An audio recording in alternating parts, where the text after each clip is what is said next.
ఒక నిర్ణయం మనం తీసుకున్నప్పుడు ఆ నిర్ణయానికి కట్టుబడి నువ్వు వెళ్ళగలిగితే ఆ నిర్ణయాత్మకమైనటువంటి నీ తీర్పును దేవుడు సాయం చేసి అద్భుతం చేయగలదు. దేవుడితో సహవాసంతో, కాపరితో, సంఘంతో ఒక నిర్ణయాత్మకమైనటువంటి నిర్ణయం తీసుకుని ఆయనతోటి నువ్వు నడవగలిగినప్పుడు అంట ఆయన మీద ఉన్న సన్నిధి అంతా కూడా నీ మీద నిలబడుతుంది. ఆయన ప్రోత్సహించబడతాడు.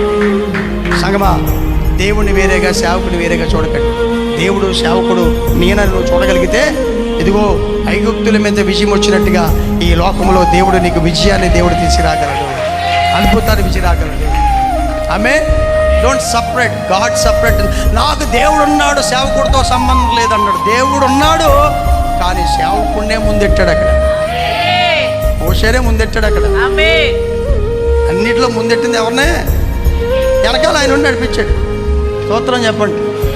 అంతేగాని మాకు దేవుడు ఉండగా సేవకుడు